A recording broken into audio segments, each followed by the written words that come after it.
Olá, caros ouvintes, sejam bem-vindos a mais uma rubrica Tendências, todas as sextas-feiras, às 11, com repetição às 21, na RCI, em cadeia com a RCS. E hoje, à semelhança de todas as edições anteriores, temos um tema de extrema pertinência para a nossa atualidade e hoje direcionado à neurociência. Temos um convidado de elevada referência nacional e internacional, que é o Julián Diogo. Atualmente interpreta a função de diretor na primeira agência de neurociência aplicada ao consumo português. É também consultor de projetos nacionais e internacionais de neurociência aplicada na América Latina, nomeadamente Colômbia, México e Brasil. É também formador e docente e também é escritor com várias publicações neste âmbito da neurociência, do neuromarketing e comportamento do consumidor. E ele hoje está aqui connosco para abordarmos a tendência da neurociência aplicada à comunicação e à publicidade. Olá, Julián. Olá, Ciela. Bem-aja por ter aceito o nosso desafio de Tendências. Eu aqui agradeço o convite. Muito obrigada. E estar aqui hoje para abordar este tema que nos deixa diariamente com algumas curiosidades no que diz respeito aqui ao comportamento do consumidor, à neurociência aplicada à comunicação e à publicidade. Seguindo aqui este alinhamento, Julián, o que é realmente o chavão de neurociência que hoje é uma tendência na nossa atualidade, mas será que sabemos efetivamente o que é isto de neurociência? De facto, isto é daquelas primeiras perguntas que, na maior parte das vezes, as pessoas e das empresas nos questionam, é realmente a utilidade, não é? E como é que isso se pode enquadrar, quer na estratégia da empresa ou quer naquilo que é a comunicação, a publicidade, não é? Isto tem sido a nossa luta de há 10 anos para cá, quando abordamos os clientes ou quando os clientes nos procuram, há sempre um momento em que temos que fazer aqui um apanhado sobre, neurociência, este é o ponto de partida, o que é que vamos fazer com ela e o que é que ela nos permite fazer. De facto, é uma tendência a aplicação da neurociência, sem dúvida alguma, não só na área do consumidor. Por exemplo, na educação, a neurociência tem ganho uma projeção muito interessante, que faz todo sentido, não é? Que é esta compreensão do sistema nervoso e das suas funcionalidades, que nos permite depois também compreender e identificar o que é as estruturas, os processos de desenvolvimento e também as alterações, não é? Porque é que as pessoas se comportam desta forma e não de outras. No caso da educação, tem uma extrema utilidade para a adequação de programas, trabalhar determinadas áreas mediante as necessidades que possam ter uma criança, um jovem. Nos adultos também serve, tem a sua aplicação, por exemplo, no envelhecimento. A gerontologia que está cada vez mais próxima da neurociência, isto é, a neurogerontologia tem sido crescente, por exemplo, em Espanha, na América Latina, existe uma grande preocupação em integrar aquilo que é a neurociência com o cuidar e o entender do envelhecimento, não é? No que diz respeito àquilo que nós fazemos diariamente na nossa empresa, é de facto neurociência aplicada ao consumo, não é? E o que é que nós vamos analisar, o que é que nós vamos procurar? Essencialmente as reações emocionais que o consumidor tem face a um estímulo. E quando eu falo de um estímulo, pode ser muito bem um livro, pode ser estas vozes que nós estamos a projetar na rádio, pode ser uma campanha de comunicação, pode ser um website, pode ser uma aplicação. Tudo o que interage com o consumidor pode ser analisado à luz da neurociência, o que nos vai trazer o quê? Drivers interessantes para perceber se as pessoas estão a gostar, se não estão, se têm uma aversão ou não, se estão em um afastamento ou um envolvimento com o estímulo. Por isso sim, a neurociência é uma tendência que é também uma parte integrante daquilo que é a inovação tecnológica, não é? As ferramentas e os equipamentos tecnológicos, que é um casamento muito próximo nos últimos anos, mas se formos a ver, e aqui só para fechar isto, a produção de artigos científicos na área da neurociência aplicada ao consumidor desde 2005, 2006, todos os anos sobe 20-30%. Existe muita produção, muita preocupação, em Portugal também. Muitos alunos têm-nos procurado para prestar apoio nos doutoramentos, nos mestrados, e pelo mundo fora há uma preocupação grande de integrar a neurociência, porque afinal de tudo é aquela que nos diz como é que nós funcionamos, enquanto ser humano, não é? Muito bem. E que tem aqui atributos que vão direcionar para cada área distinta e também, como referiu e bem, direcionar para várias faixas etárias. Sem dúvida alguma. Juliana, portanto, mas falou aqui a partir numa timeline de tempo que corresponde aqui à exponenciação e à integração da era digital, digamos certo. Assim. Portanto, ela ganhou força com este advento da internet, com esta era digital, digamos assim. Sim, digamos que houve duas fases, não é? Houve o acesso mais fácil aos conteúdos daquilo que é a neurociência e da aplicação, e a partilha de conhecimento, de ferramentas que podemos utilizar na educação, no consumo, e está ao acesso de todos, não é? Como eu costumo dizer, os dados e a informação está ao acesso de todo, o conhecimento é que já não, porque é uma transformação interna, não é? Mas sim, graças a isso houve uma divulgação da neurociência, e depois já há a componente tecnológica no desenvolvimento dos equipamentos, não é? Do hardware em si. Só para termos uma ideia, existem mais de 20 mil eye trackers patenteados pelo mundo. Isto são os equipamentos que permitem o rastreamento ocular. Então isto é um número, parece pouco, mas a dimensão mundial, dado este foco, é muito. São 20 mil equipamentos, mais de 20 mil equipamentos.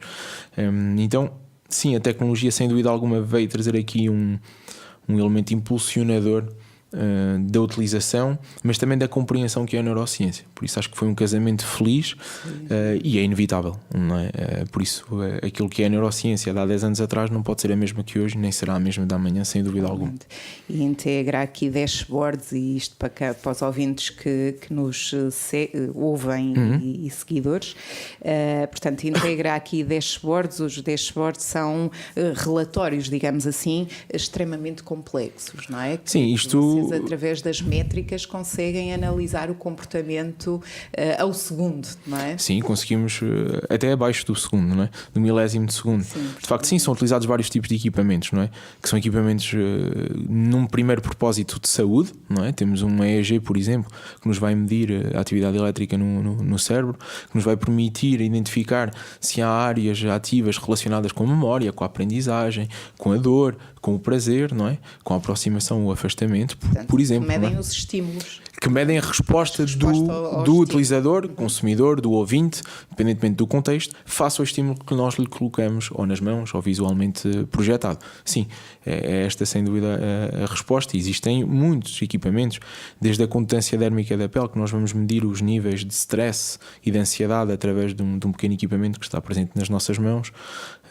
Conseguimos medir a frequência cardíaca, não é? Para entendermos mais uma vez se há situações de stress, oscilações face ao estímulo, não é?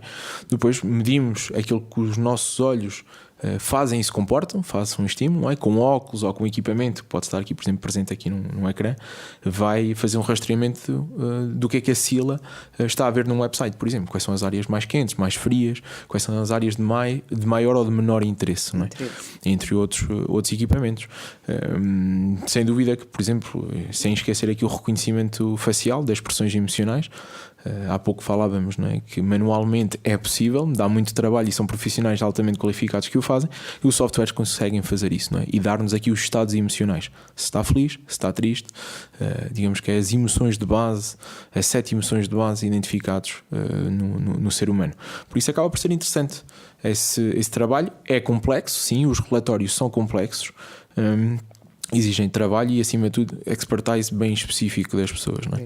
E aqui há logo uma salvaguarda interessante, que é quem trabalha na área de neurociência aplicada ao consumo não é um especialista na latitude, é um especialista em determinados vetores, porque um bom profissional da EEG dificilmente será um bom profissional de focus group ou um bom profissional de eye tracking, e nós tentamos reunir os melhores a nível nacional para trabalharem connosco e direcionar à medida da necessidade do projeto. Ok, vamos trabalhar com esta pessoa porque o EEG é muito importante aqui, o eye tracking é muito importante aqui, então vamos trabalhar com esta pessoa. Temos a nossa rede de profissionais e de consultores nacionais e internacionais que nos ajudam bastante nessa área, porque neste neste momento não há gurus da neurociência aplicada ao consumo, porque é uma área muito grande, muito vasta, e precisamos de muitos estudos, muita atualização constante, e uma só pessoa não consegue acompanhar isso tudo.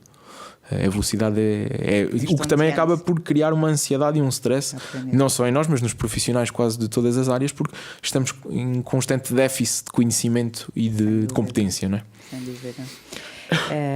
Juliana, mas agora do ponto de vista do cliente ou consumidor, como é que eles reagem a esta análise quando se apercebem desta avaliação aos estímulos? Porque há muito este conceito de tornarmos-nos prisioneiros deste mundo digital, não é?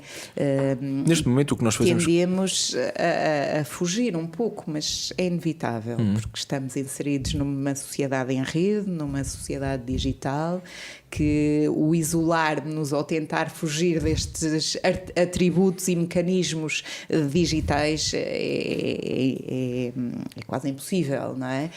Mas fale-nos um pouco desta abordagem ou desta aceitação, digamos assim, da parte do consumidor cliente quando se apercebe desta análise que nós fazemos, não é? Sim. Confesso-lhe que de todas as experiências que já tivemos, e tivemos projetos no Brasil, no México, na África do Sul, aqui em Portugal temos bastantes, temos clientes que são clientes de repetição de estudo, isto é, de continuidade, o que por um lado também nos deixa orgulhoso, porque quer dizer que as coisas estão a correr bem, não é? E de facto nunca senti, sei lá, das 400, 500 pessoas que já tivemos, por exemplo, em um laboratório, tirando uma ou duas pessoas, não senti aqui um espanto ou um entrave àquilo que poderia ser eticamente aceitável. Porquê? Porque nós fazemos sempre uma salvaguarda importante antes do estudo, que os dados são tratados de forma incógnita, isto é, a sigla não é a sigla é o N1, o N2, o N3. O que nos interessa na neurociência não é a singularidade, mas sim as médias que nós conseguimos retirar daí. Por isso, o que vai acontecer é que há uma recolha pessoal, é certo, durante meia hora, 45 minutos, 20 minutos, está comigo ou com os outros colegas dentro do laboratório, em recolha, explicamos sempre para que é que servem os equipamentos, há sempre o enquadramento do estudo, não é? O que é que vai acontecer e o que é que nós recolhemos. Uma pergunta que surge em quase todas as conferências, aulas, participações na rádio ou na televisão é sempre se nós não entramos no campo da ética ou da falta de ética, não é? E eu costumo responder que as promoções sempre existiram. Podem ter sido sempre mal feitas, mas sempre existiram, não é? E o que é que nós fazemos? Com a neurociência nós não controlamos ninguém, porque nós estamos a analisar, identificar e recolher a sua resposta a algo que já aconteceu. Exatamente. Okay. A minha pergunta deve-se um pouco à limitação, quando uma pessoa está mais desconfiada, já não está completamente aberta à verdade, digamos certo. Assim. Isso já pode influenciar os estudos, certo? Sim, pode influenciar, por isso é que nós fazemos estudos cruzados, estudos com várias técnicas, escalas, não é? Para já numa primeira fase, quando há um recrutamento do sujeito, ele sabe de certa forma o enquadramento para aquilo que é recrutado, não é? Depois, em termos práticos no laboratório, nós não partimos desde logo para o setting experimental, isto é, para a investigação em si. O que é que nós fazemos? Há sempre um período de adequação às ferramentas e ao ambiente, em que nós pedimos ao sujeito para interagir com o computador, provar alguma coisa, cheirar, seja o que for, mas que não tem qualquer tipo de validade na recolha. Nós chamamos isso o baseline, não é? Nós tentamos equilibrar o estado emocional e tentar perceber qual é o estado emocional do sujeito, porque senão poderíamos sim influenciar. Não é? Dou aqui um simples exemplo. Eu estou aqui, a Cila vem participar num estudo, não é? Eu estou aqui, sou um homem, sou uma pessoa, tenho um calor, tenho um cheiro, tenho uma postura, tenho um rosto e há uma interação connosco entre nós os dois, não é? E se eu estou no primeiro dia de estudo consigo, eu tenho que estar com os outros sujeitos todos. Porquê? Porque tem que ser igual para todos, não é? Quer haja um afastamento, uma aproximação da CIL e das outras 45 pessoas que vão entrar, tem que ser sempre a mesma pessoa, para minimizarmos esse tipo de respostas mais subjetivas que possam surgir. É? Por isso é que muitas vezes até utilizamos a voz off para as instruções do estudo, para ter sempre o mesmo timbre, a mesma voz, a mesma pausa, o mesmo silêncio, para não influenciarmos o sujeito. Visual, exatamente. Ser completamente nós dentro do laboratório afastamos-nos por completo. Há uma parede que nos divide entre o ecrã e o sujeito e aquilo que nós fazemos. O sujeito depois não tem contacto mais connosco. Muito interessante, Julia. Bem, já. Do ponto de vista prático e funcional em termos de mercado. Portanto, descrever-nos um pouco em termos de laboratório, de estudo, que demonstram um estudo em termos de investigação, não é?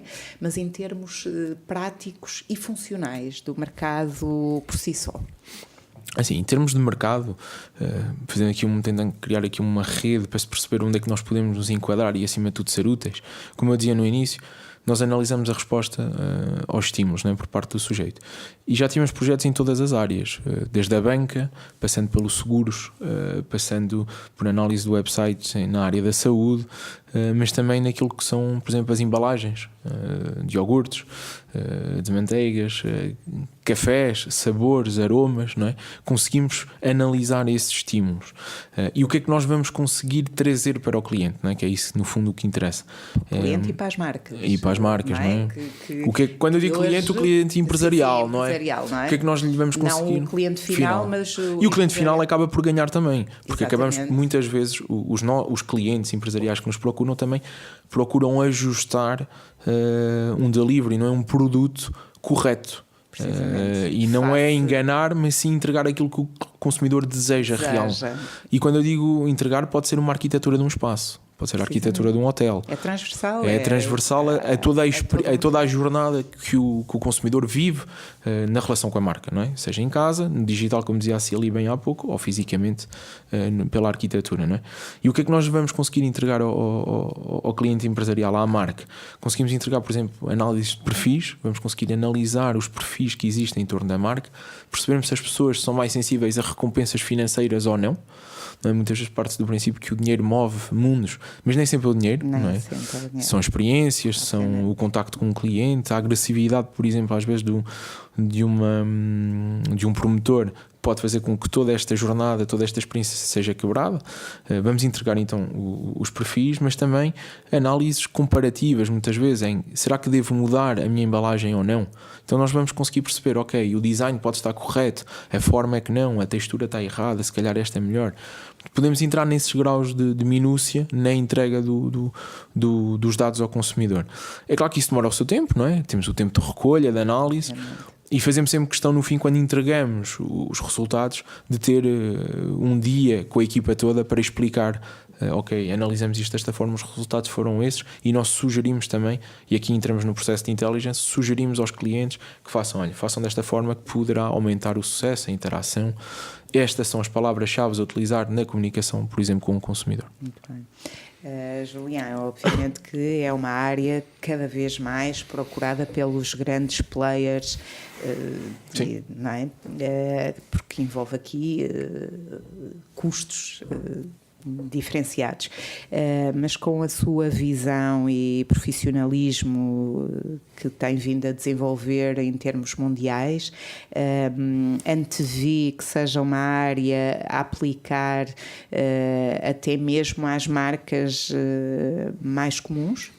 Sim, eu acredito que durante muito tempo acreditou-se que a neurociência era reservada a um grupo economicamente potente, forte e favorecido, não é?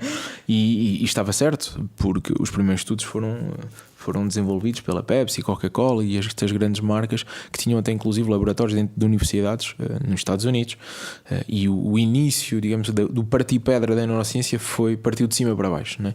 Contudo, eu acredito que com esta partilha da informação, com os dados cruzados que conseguimos dos estudos, uma pequena e média empresa, que por exemplo que nós também o fazemos do ponto de vista da consultoria, sem fazermos um estudo, conseguimos ter uma visão holística sobre o serviço, os produtos da empresa, e conseguimos trazer dicas, conseguimos trazer estratégias com base nos estudos que já foram realizados, que nós fizemos, que os colegas já fizeram, cruzando aqui a neurociência, a economia comportamental, e conseguimos dar indicações ao cliente sem ele ter que fazer um estudo.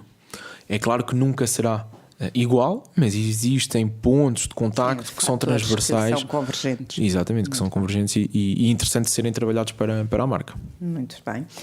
Julián, já tocou aqui em pontos, nomeadamente em questões emocionais, e sabemos que a neurociência está muito interligada com a inteligência emocional, e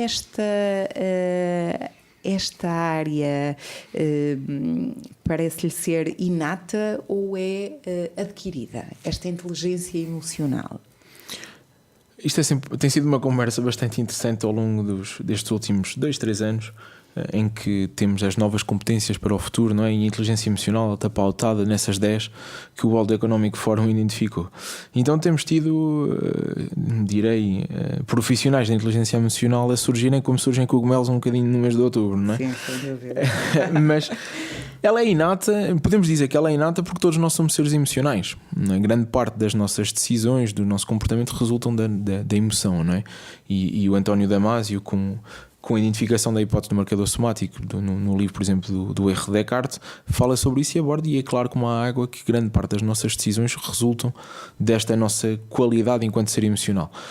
Logo, a inteligência emocional, para mim, tem mais uma abordagem de competência. Isto é algo que nós podemos desenvolver, que uns desenvolvem mais, outros menos, mas que desenvolvem acima de tudo trabalhando aqui alguns vetores, não é? Como a empatia, a capacidade de gerir as nossas emoções, mas também compreender a dos outros, e é algo que se trabalha. Portanto, E de forma contínua.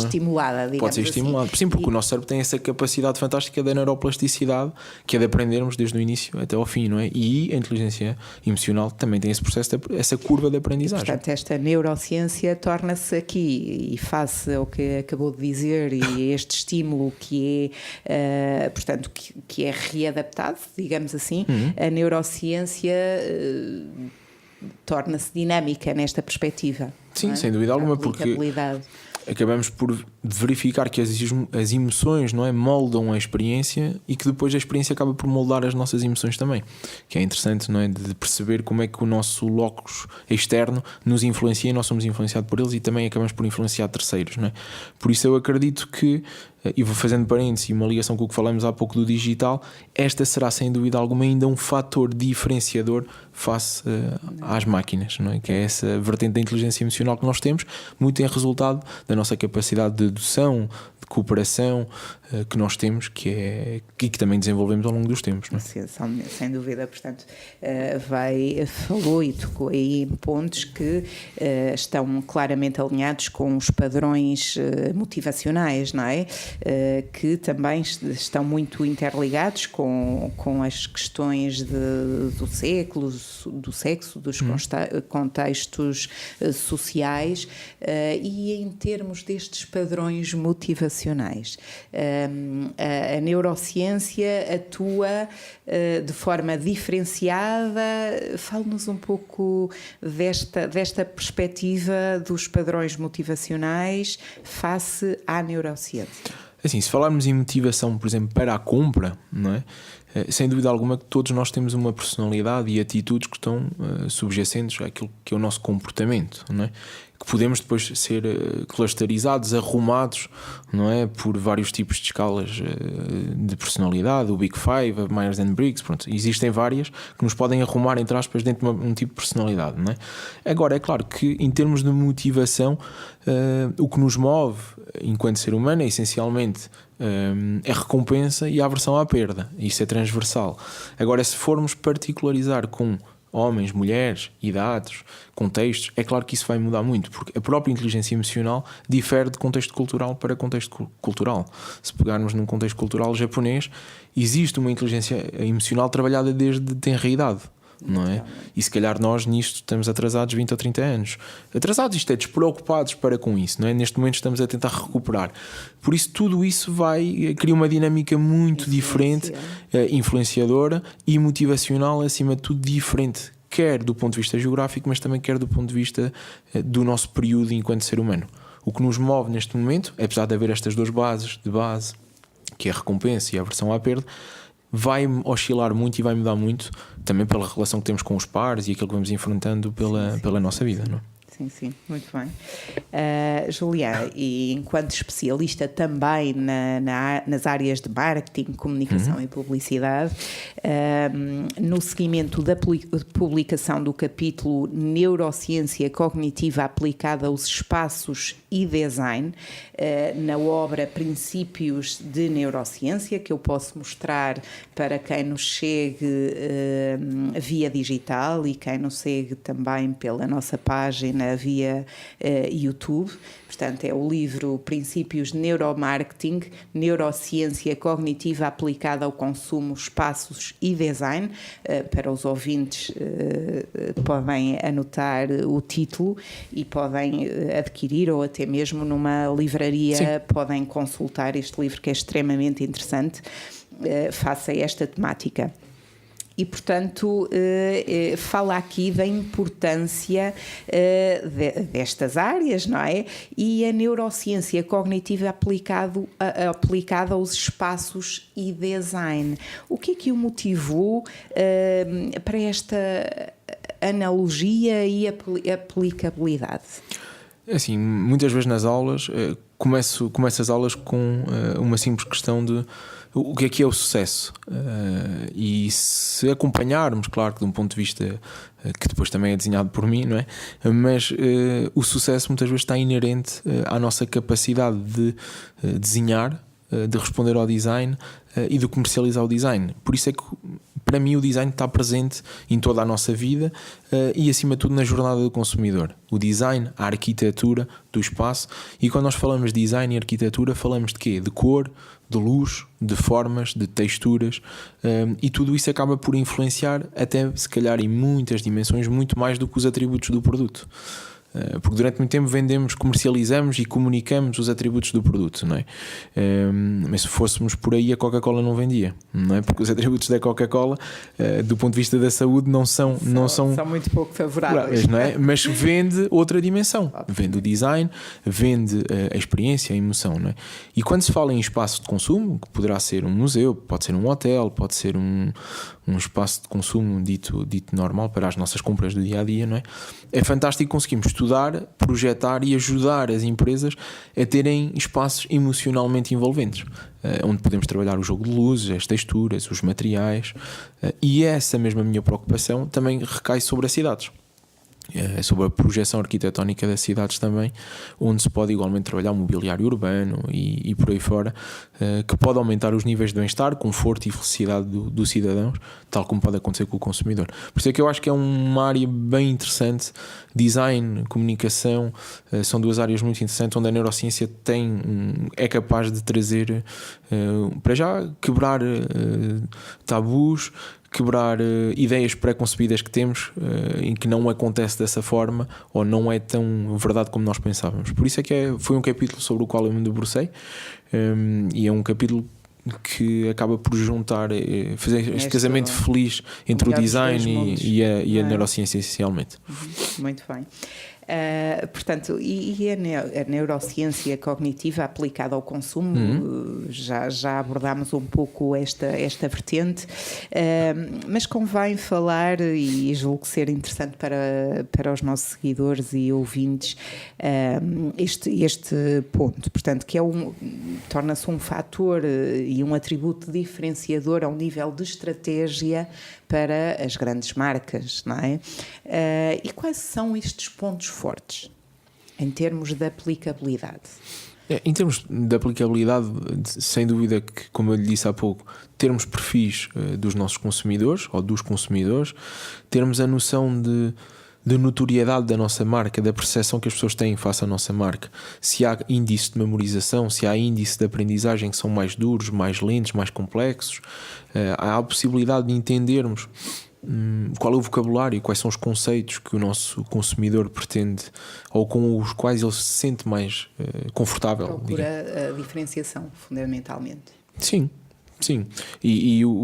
É claro que depois depende muito daquilo que estamos a analisar. Se falamos de um sabor, se falamos de uma textura, de uma cor, vai variar, mas sem dúvida que há aqui uma margem para o erro muito reduzida graças à neurociência. Muitas vezes questionam-nos: vou aumentar a faturação graças à neurociência? E nós dissemos: vai aumentar se seguir as indicações que foram dadas por aqui. Porquê? Porque vai entregar de facto um produto, um serviço, um espaço muito mais próximo daquilo que é o conforto do consumidor. Por isso tem essa mais-valia bastante interessante. Muito bem. Julião, um dos temas extremamente importantes para as marcas é saber como agradar os clientes e saber encaminhá-los para uma compra. Contudo, deverá ser feito de uma forma subtil, mas ao mesmo tempo eficaz. E nesta atuação, de que forma é que esta área nos apoia a esta forma, por um lado, subtil, mas eficaz por outro, em termos de efetivar a venda, no caso do empresário, e a compra do lado do cliente? Sim, eu acho que neste momento, não tenho a certeza, vivemos numa era de ambiguidades, não é? E de excessos. Há aí marcas que têm ganharam a sua notoriedade e mantêm-na graças à repetição da comunicação, não é? E à presença omnichannel da comunicação. Estão aqui, estão ali, estão em todo lado. Mas julgo que a neurociência consegue nos trazer um caráter muito mais eficaz, no sentido em que nos indica corretamente o momento e o espaço que devemos dar também ao consumidor. Porque o bombardear o consumidor, o forçar a relação, não é? Por assim dizer, o sorriso amarelo, acaba por ser nocivo, porque o cliente, o consumidor, nós todos hoje em dia somos cada vez mais informados e, acima de tudo, temos um dia cada vez mais repleto, muitas vezes de futilidades, sem dúvida alguma, mas é repleto de informação, de estímulos que criam ansiedade, criam stress, ficamos cansados e os nossos focos atencionais são cada vez menores, num círculo cada vez menor. Por exemplo, a maior parte das pessoas ficam 3, 4 segundos num site. Se formos a ver o trabalho que temos com o site, e na maior parte deles vão ficar 3 a 4 segundos, e se a experiência for negativa, dificilmente voltam. Por isso, é de facto a eficácia que nós podemos trazer e, acima de tudo, afunilar para minimizar o erro. Acredito que é a maior proposta de valor que a neurociência pode trazer conforto para a experiência de compra, para a experiência de procura de informação, que também é muito importante. Não é só pensar na compra, mas na experiência no seu todo, não é? Até o desconhecimento da minha marca e até a voltar a lembrar-se da minha marca, não é? E nós conseguimos isso, nós e os colegas que trabalham na área, não é? da neurociência. Muito bem, Julião. E portanto estamos perante um novo paradigma da informação e da comunicação, no qual a tecnologia se impõe claramente aos fatores humanos, como acabamos de referir, e fomos abordando esta questão ao longo da rubrica. Contudo, e com a sua vasta experiência profissional e com uma visão nacional e internacional, qual é a estratégia de futuro, tendo por base este pensamento aliado às sociedades artificiais? A neurociência, como dizíamos no início, cresceu muito na aceitação, no conhecimento, graças à dimensão digital, sem dúvida alguma. Isso é um ponto assente. No que diz respeito a dimensões mais vincadas, como realidade aumentada, realidade virtual, o Big Data, o learning constante que nós podemos fazer dos dados, não é? E, por consequência, a inteligência artificial, acabam por ser áreas complementares na medida em que também temos de perceber que tipo de relações, ramificações é que nós queremos fazer e até que ponto é que elas são válidas, não é? Porque senão estamos a aglomerar dados numa contextualização que nem sempre é igual para todos, e depois a partir daí vamos extrair sugestões, drivers de aplicação que não vão fazer sentido. Por exemplo, existem algumas agências que fazem estudos à distância de neurociência, mas a sua casa não será a mesma do que a minha. A luz que tem em sua casa não é a mesma. O calor, não é? Logo, esta metodologia, aquilo que traz da neurociência de bom, que é de facto o parâmetro igualitário na análise, na recolha e na análise, perde-se um bocadinho. Na inteligência artificial, eu acredito que existem elevadas preocupações neste momento de quem deu os primeiros passos e de quem tem o poder económico para fazer avançar, porque também se preocupam agora com, a inteligência artificial pode e está a crescer, é utilizada. Temos o Watson, que é um exemplo fantástico de como a inteligência artificial está ao serviço da saúde, não é? Eles conseguem detectar índices de cancro, de Alzheimer com um grau de eficácia enorme, não é? Acho que foi no ano passado, na Índia conseguiram identificou o Watson, a inteligência do Watson, identificou 92% dos possíveis cancros, não é? É fantástico. Sem dúvida alguma. É um apoio fundamental. Agora aqui exatamente, o único parênteses entre aspas que temos de fazer é como é que nós vamos programar essa inteligência e qual é a liberdade que lhe vamos dar. Porque do ponto de vista humano, sabemos que a humanização continuará a existir por aquilo que nós falamos. A emoção que nós que os outros identificam em nós, este sentimento que nós temos em nós que as máquinas não têm, esta capacidade de deduzir, de nos relacionar pela cooperação, como fala o Harari no livro no Homo Deus, por exemplo, ainda é muito nosso. Mas nada que a inteligência artificial se calhar não possa se aproximar cada vez mais. Então os códigos de ética que estão a surgir, as comissões de ética nos Estados Unidos e em alguns países do Norte, fazem todo sentido. Não estamos num estado de ficção científica, mas a inteligência artificial pode, com os mecanismos atuais, ganhar uma importância muito elevada. O que leva, por outro lado, um vetor interessante, que é o que é que vai ser das profissões, não é? O que é que as pessoas vão fazer, não é? Eu ia chegar a esse ponto, que era quais as competências do futuro. Exatamente. As competências do futuro, para mim, a inteligência emocional faz parte delas, a capacidade que nós podemos ter de flexibilizar, não é, as nossas áreas de saber, a flexibilidade cognitiva, a inteligência emocional, o pensamento crítico, a criatividade. Estamos aqui a falar de competências que dificilmente as máquinas ainda conseguem ter. E será este casamento que é o capital humano que aqui continua a prevalecer e a demonstrar sempre o seu valor, que será insubstituível. Sim. Não é? E para mim o que faz todo sentido é percebermos claramente o que é que as máquinas podem fazer por nós, simplificar, automatizar os processos para nós nos focarmos sim naquilo que realmente interessa e que somos bons a fazer, que é pensar, deduzir, testar e errar para podermos aprender. E tudo isso é fundamental. Agora é claro que vai mudar aqui um paradigma muito grande, não é? Há indicações de vários estudos e de observatórios que mostram que em 2030 cerca de 80% das profissões existentes deixarão de existir. Então quem nos está a ouvir e está na universidade, não se assuste, mas vai ter que aprender ao longo de toda a vida, não é? E a nossa carreira vai ser cada vez mais multifacetada, não é? Sim. É fundamental, até mesmo as áreas mais tradicionais, como a medicina. Sim. E portanto isto vai ter uma roupagem por completo, não vão continuar a existir, mas com outras competências e com outros mecanismos associados. Sim, no caso da medicina há um equipamento que está a ser testado que é uma pele capaz de emitir dados biométricos para o paciente e para quem o acompanha e para a equipa médica, não é? Em que temos uma pele que substitui a nossa, não é? Mas que é capaz de enviar dados biométricos, não é? Frequência cardíaca, os níveis de stress, para termos um acompanhamento à distância. E é claro que aqui faz todo sentido esta integração, não é? Sim, mas voltamos sempre ao mesmo. E o que me preocupa, entre aspas, e aquilo que eu pretendo entender é sempre onde é que estará o equilíbrio e a nossa capacidade de nós também nos ajustar rapidamente a isso tudo. É fundamental. E a ansiedade que está a gerar nestas gerações mais novas, não é? Portanto, o que é que será de nós num futuro, no futuro?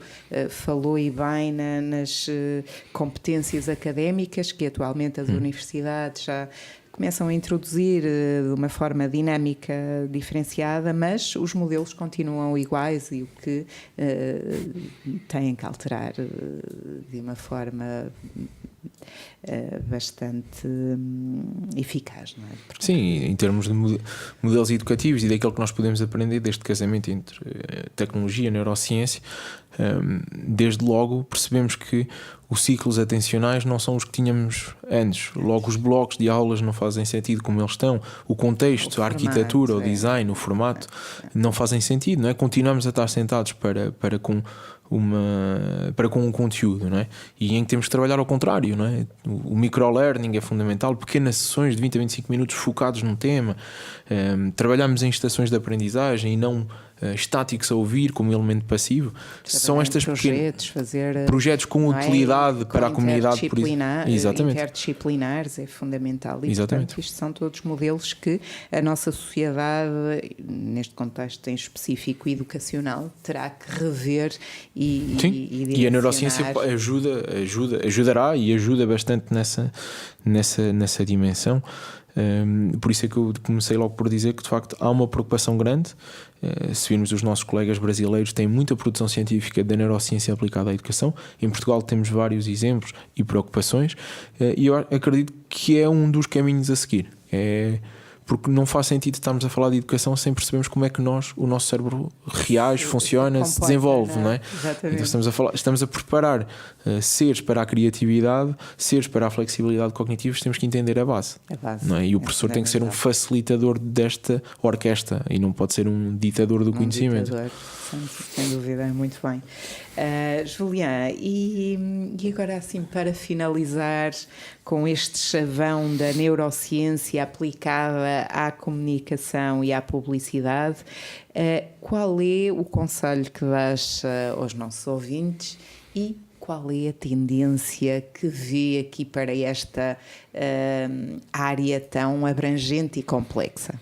É assim, o que posso deixar, e aqui é transversal, quer a comunicação, quer outras áreas de desenvolvimento das empresas, é que temos um hábito muito nosso, latino, e um colega e amigo que também é docente no Brasil e que vive aqui durante muitos anos em Portugal, que é o Luís Rasquilho, muitas vezes falava que o que mata as empresas é o achómetro, e de facto este achómetro do que eu acho que a campanha de comunicação deve ser assim, independentemente do que a equipa de designer ou de marketing que fizer ou do que os estudos trouxerem, eu acho que isto vai funcionar assim. E nas micro e pequenas empresas ainda prevalece aquilo que o diretor ou o que o presidente acha, e o que ele acha nem sempre é o que o consumidor quer. Isto é, se eu posso deixar alguma sugestão, é esta: é ouvirmos mais o consumidor. Claro que depois, quando podemos utilizar a neurociência, vamos ouvir o consumidor num nível superior, não é? Vamos ouvir melhor e perceber melhor. Em termos de tendência, eu acredito que a integração máxima dos dados biométricos isto é, a utilização dos wearables como os nossos relógios, os equipamentos que temos em casa, os comandos de voz. Esta interligação vai ser constante e cada vez maior em cada vez mais equipamentos. E eu acredito que esta será a grande tendência. E acima de tudo conseguirmos algo que nós, de forma contraditória ou ambígua, procuramos, que é: queremos nos massificar, mas queremos a personalização na mesma. E é esta recolha dos dados da neurociência que vai permitir a personalização, o reconhecimento facial e por aí fora. E isso é muito interessante porque é de facto uma tendência, a personalização, a cocriação de valor, de serviço e por aí fora, mas por outro lado vivemos sentimentos estranhos como o não sermos capazes de decidir, não é? Perante um simples fim de semana, um hotel em que as pessoas demonstram elevados níveis de ansiedade e de stress e acabam por não optar por nada, que é o medo de perder a melhor opção e não decidem nada. E não decidem nada, não é? E isso é verdade que essa ansiedade, que é muito fomentada pela tecnologia, pelo acesso a que temos, para mim vai ser um dos grandes problemas do futuro, porque a ansiedade, o stress, quer pela carreira, quer pelo sucesso pessoal, partilha muito a qualidade que podemos ter em prol dessa. É um equilíbrio difícil de encontrar, porque temos as forças que estão em nosso redor, que nos puxam mais para um lado, mais para o outro, mas existem momentos em que tem que haver uma reflexão sobre aquilo que nós pretendemos, não é? A felicidade não existe enquanto estado contínuo, mas nós movemos-nos por picos de felicidade e momentos de felicidade. Então também é importante percebermos onde é que eles estão, não é? E também só fazem sentido quando há também uma adversidade pela frente, um ponto negativo, não é? Mas quando vemos que há demasiado pontos negativos face aos felizes, temos que reequilibrar tudo isso, não é? Sem dúvida, Julián, e muito obrigada pela esta partilha. De facto, foram aqui elencados fatores que nos remetem para uma elevada qualidade de vida e que a neurociência apoia muito e facilita para que ela permaneça, prevaleça e tenha cada vez mais sentido e importância nas nossas vidas, e também um apoio fundamental às organizações no que diz respeito ao consumo e ao comportamento do consumidor. Portanto, caros ouvintes, finalizamos a nossa rubrica com este tema extremamente importante. E estaremos ao dispor para qualquer dúvida. O nosso especialista Julián Diogo também estará ao dispor para qualquer esclarecimento adicional. E, portanto, já sabem, a rubrica Tendências foi criada com uma perspectiva de informação aos nossos ouvintes, aos nossos seguidores, e estaremos na próxima sexta-feira, mais uma vez, junto de vocês, com mais um tema direcionado às novas tendências de mercado. E agora passo a palavra ao nosso especialista para que se possa despedir de vocês também. Sim, agradeço o convite, Cília. Penso que é importante também termos estes momentos de partilha numa zona mais central do nosso país, onde temos muita qualidade, temos empresas inovadoras e temos acima de tudo pessoas com qualidade, e é importante também nos conhecermos mais uns aos outros. Da minha parte foi um gosto estar aqui e estou disponível para ajudar, apoiar, tirar algumas dúvidas que possam ter ficado deste nosso encontro. Muito obrigado. Julián, bem-aja, e obrigada por este conteúdo tão interessante que foi partilhado aqui na nossa rubrica. Obrigado. Bem-aja e até breve. Ok, obrigado.